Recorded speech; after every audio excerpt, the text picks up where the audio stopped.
Assalamualaikum warahmatullahi wabarakatuh kepada semua pelajar-pelajar yang mengambil subjek digital fotografi.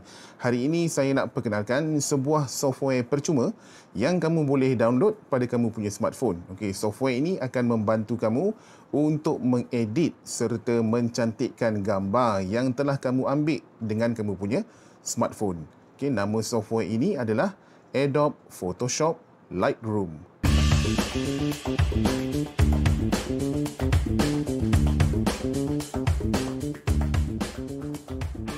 Software ini kamu boleh dapatkan percuma. Untuk pengguna Android ada, untuk pengguna iPhone pun ada. Okey, jadi tak ada masalah, kamu boleh download di Play Store kamu masing-masing. Okey, pertama sekali bila kamu install software ini pada kamu punya smartphone, dia akan keluar welcome screen yang macam ni. Kamu bolehlah baca-baca dan tengok-tengoklah apa yang ada dekat sini. Ataupun kamu boleh terus skip. Okay, bila kita skip, kamu akan dibawa ke halaman ini di mana kamu perlu sama ada mencipta satu akaun Adobe ataupun cara paling mudah dengan menggunakan sama ada kamu punya Facebook, Google dan juga Apple kalau kamu ada. Macam saya pilih saya nak sign in dengan menggunakan Google. Okey, dia akan keluar macam ni dan kamu pilihlah akaun Google kamu yang sedia ada. Okey, bila kamu sampai ke page ini, apa yang kamu perlu buat adalah buka kamu punya email. Kamu akan dapat satu email daripada Adobe dan di dalam email tersebut ada mengandungi code verification. Okay, pastikan kamu masukkan kod yang betul. Okay, kamu akan dapat kod tu dalam kamu punya email. Macam kod saya ni. Okey, pastikan kodnya betul, kemudian klik pada verify. Okey, so kita punya akaun dah berjaya diwujudkan. Kamu boleh baca dia punya ni. Klik I have read and accepted the terms of use dan klik continue. Klik continue. Okey, dan kamu akan terus berjaya membuka software Adobe Photoshop Lightroom. Okey, saya andaikan kamu semua dah ada gambar yang telah kamu ambil dengan menggunakan kamu punya smartphone dan gambar itu masih berada di dalam smartphone kamu. Jadi untuk membuat editing pada gambar yang telah kamu ambil, kita tekan pada ikon ini, pada ikon gambar yang ada plus ni, tekan dan dia akan keluar satu message lah. Penting dekat sini untuk kamu klik pada allow. Ini akan membolehkan Adobe Lightroom untuk akses kamu punya smartphone dan mencari gambar itu ada di mana. Pastikan kamu klik allow.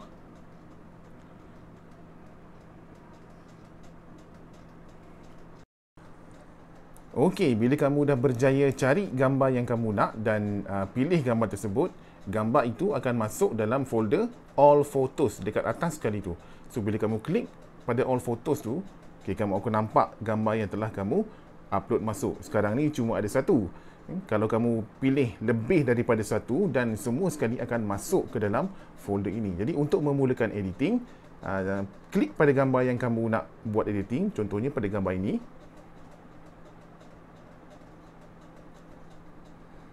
Okey, dan bila kita dah bersedia untuk editing, kamu akan nampak di bahagian bawah ni ada beberapa setting. Bukan beberapa lah, ada banyak setting yang boleh kamu gunakan untuk membuat editing pada kamu punya gambar. Pada setting dekat bawah ni, tak semualah yang kita boleh guna. Contohnya kalau pada ikon pertama, selective dan ikon kedua, healing tu, itu adalah untuk premium yang kamu kena bayar lah. Contoh kalau saya klik, dia akan keluar. Kita perlu upgrade to premium. Baru kita boleh guna function ini. Tapi walau bagaimanapun, banyak setting dekat bawah ni yang kita boleh guna. Macam geometri ni tak boleh dah. Okay, yang ada tanda biru tu, ada tanda bintang biru tu, kita tak boleh guna. Boleh guna kalau kita upgrade kepada premium. Okay, jadi kita akan mulakan editing. Saya akan bermula dengan crop. Untuk crop ni, kita boleh pilih untuk potong kita punya gambar. Bahagian mana yang kita tak nak. Sama ada kita boleh gerakkan,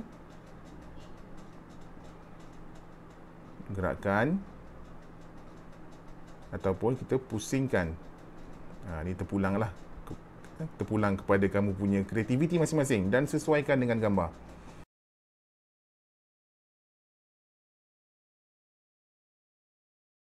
Okey. Kalau kamu dah suka dengan editing ni, dengan crop ni, tekan tanda right di atas kanan. Okay? Tanda right di atas kanan tu kita akan apply dia punya efek. Tapi kalau kamu tak nak, boleh undo. Kalau kamu tak nak lagi, boleh undo. Dan kalau kamu tak nak terus, boleh tekan pangkah di hujung sekali. Okay? Itu untuk crop. Okey, di sebelah crop ni ada profiles. Kita tak guna sangat. Auto pun kita tak nak guna sebab auto ni setting yang secara automatik.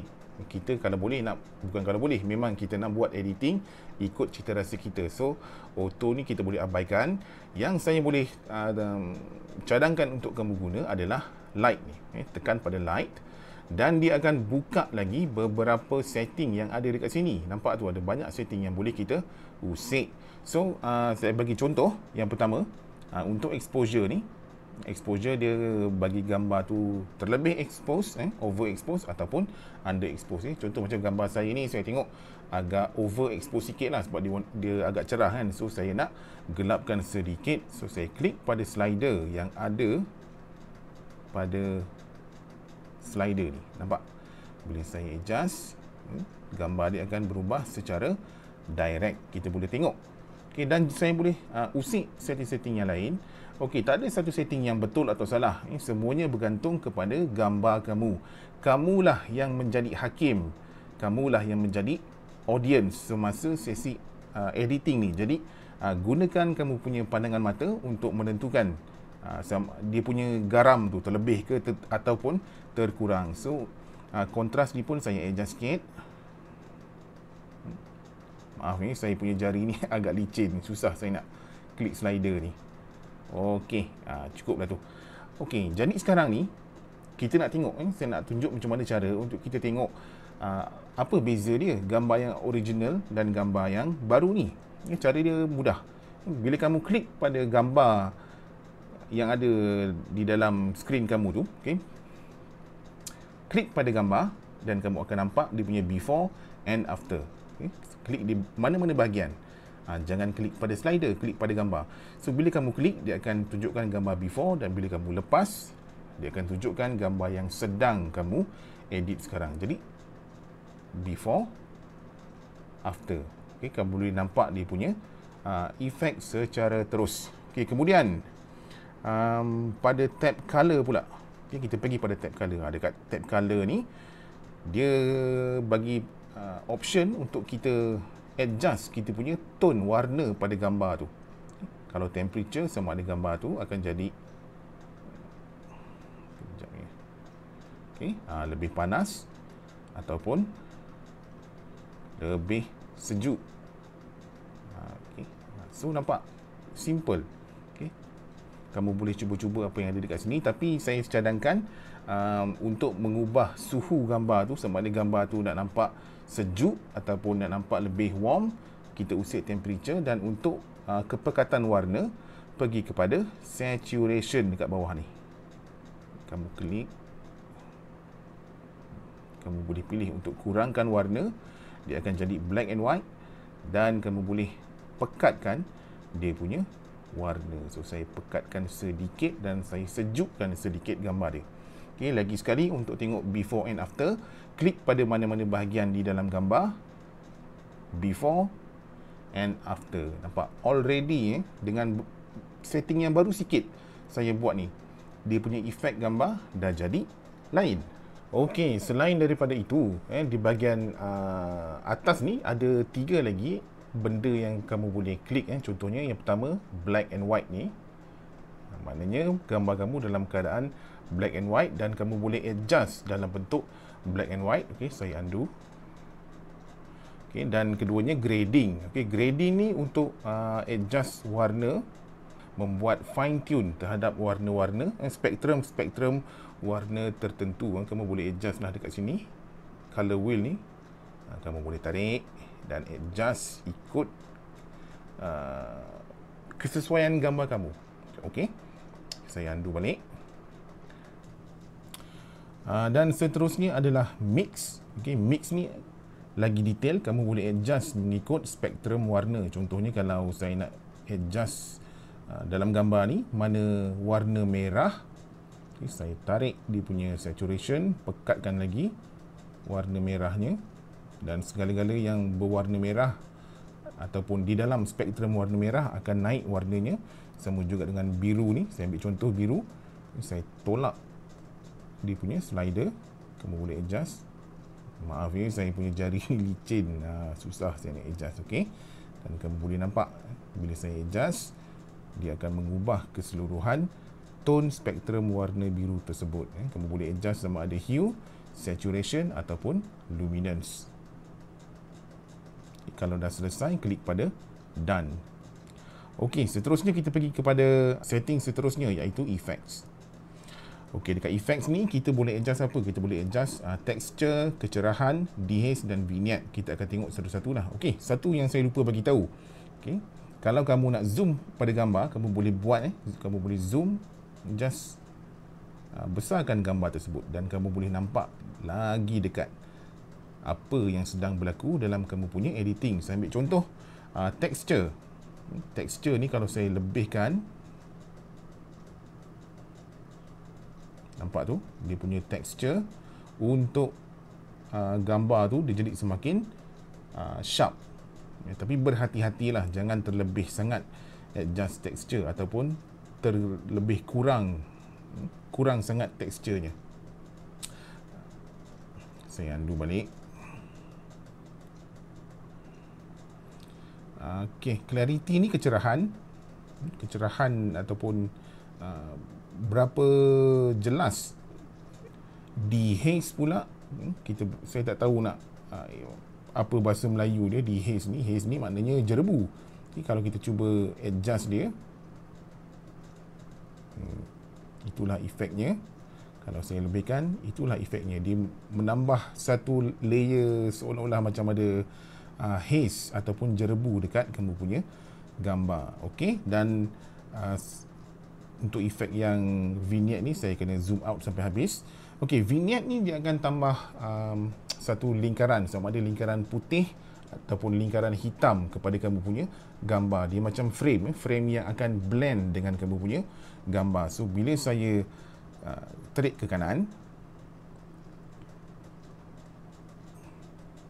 okey, kamu boleh nampak dekat situ dia punya vignette tu berwarna putih dan lagi ekstrim lah dia punya frame, ataupun kalau ke kanan dia akan jadi hitam.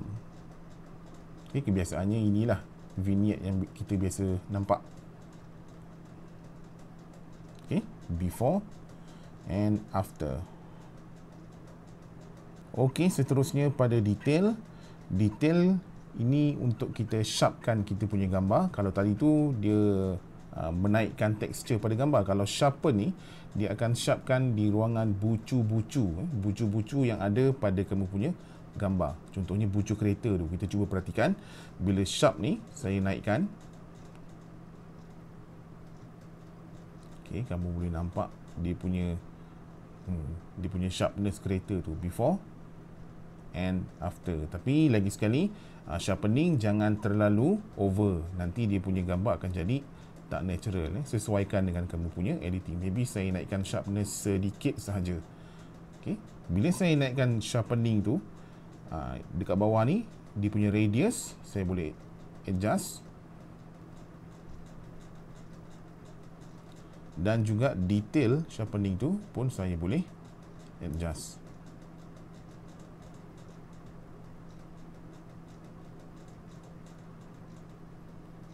Okey, cukup dah tu.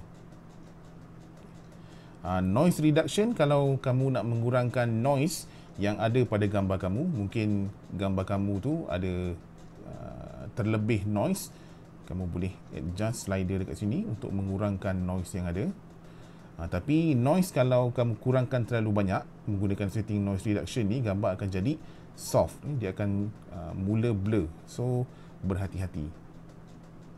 Color noise reduction ni pun untuk mengurangkan noise pada color yang ada di dalam kamu punya gambar. Okey, seterusnya kita akan tengok setting pada optics. Okey, setting pada optics ni kita boleh gunakan kalau kita rasa pada gambar kita tu ada berlaku sedikit distortion ataupun herut-berut lah orang kata. Benda ni biasanya berlaku kalau kita punya lens tu ada sedikit error. Tapi jaranglah kita gunakan setting yang ini. Okey, so kita skip. Sebelahnya geometri. Geometri ni macam saya cakap tadi, dia hanya untuk premium. Maknanya kena belilah. Okey, di sebelah geometri ni kita ada preset. Preset ini dia sama macam konsep preset yang ada pada Instagram. Sengaja saya tak nak tunjuk tadi sebab saya nak kamu buat editing secara manual. Saya nak kamu tahu macam mana untuk gunakan setting-setting serta slider-slider yang ada pada setting manual tadi. Tak salah kalau kamu nak guna preset yang dah sedia ada ini. Tapi mungkin dalam banyak-banyak preset ni tak ada satu pun yang kamu rasa sesuai dengan kamu punya gambar dan kamu boleh gunakan setting secara manual. Okey, untuk preset selain daripada color, kalau kamu klik dekat sini, ada beberapa lagi preset yang kamu boleh pilih lah. Dia dah asingkan ikut kategori. Ada color, creative, black and white, sampailah vignetting dekat bawah tu. Okey, saya takkan go through satu-satu preset ni. Kamu boleh cuba sendiri. Okey, last sekali, di hujung sekali ni ada satu button untuk reset. Reset ini dia akan kembalikan kamu punya gambar kepada gambar yang asal. Bermakna segala editing yang kamu dah buat tadi akan hilang. So berhati-hati kalau kamu nak klik button reset itu. Maybe kalau kamu rasa dah terlampau banyak sangat editing sampai kamu dah tak tahu dah apa benda nak buat dengan editing tu, ataupun kamu rasa kamu punya editing tu dah berlebih-lebihan dan nak kembali kepada asal, tekanlah button reset. Okey, katalah sekarang ni kamu dah puas hati dengan hasil editing yang kamu dah buat. Okey, kita semak balik gambar sebelum dan gambar selepas. Okey, nampak tak? Dengan beberapa setting yang saya usik sikit je tadi, tak banyak pun, tapi gambar dia dah betul-betul berubah. Warna dia lebih rich, lebih menarik. Okey, kalau kamu dah betul-betul puas hati dengan gambar tu, kamu bolehlah export gambar ini dengan klik pada button di atas ni, button share ni.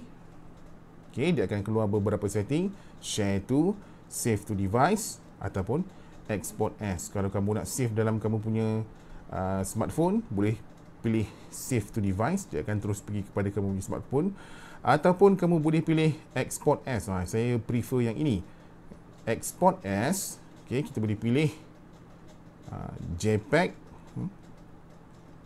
Dimension, ambil largest available dimension, maknanya dia takkan compress gambar kamu tu. Gambar kamu tu akan jadi size dia, dia punya dimensi dia, ukuran dia sama dengan dimensi asal.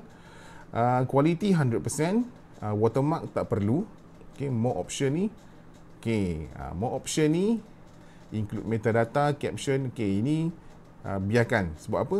Kadang-kadang metadata ni, dia punya information untuk gambar tu penting. Sebab daripada sebuah gambar, kalau metadata dia cukup, kita boleh tahu dia menggunakan kamera apa, berapa ISO, berapa aperture, berapa zoom yang digunakan. So yang metadata tu biarkan. Okey, yang penting dekat sini, ini yang saya nak tunjuk, file naming. Okey, kamu nak namakan file kamu tu supaya apa? Kamu tak tersalah memilih file. Kamu boleh pilih original, tapi kita takkan pilih original, kita pilih custom name. Okey, bila custom name dekat sini, kamu boleh type nama gambar ikut apa yang senang untuk kamu cam. Contohnya, saya bagi nama foto edit 1. Okey, output sharpening non color space sRGB. Alright. Okay, bila dah selesai bagi nama, klik pada tanda right tu. So gambar itu akan dieksport ke dalam kamu punya smartphone dan akan memudahkan untuk kamu cari. Okay, tu export completed, one photo exported successfully.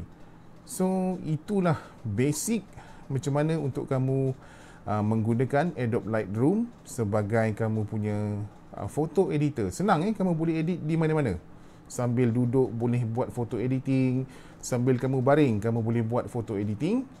Jadi kita tengok sekali lagi gambar sebelum dan gambar selepas. Okey, dengan beberapa setting saja kamu boleh naikkan seri pada gambar-gambar yang kamu dah ambil dengan menggunakan smartphone. Lagi senang, ambil gambar dengan smartphone, editing pun dengan smartphone. Okey, jadi itu saja tutorial saya untuk cara-cara menggunakan Adobe Lightroom untuk membuat editing pada gambar kamu. Okey, sekian, terima kasih dan Assalamualaikum.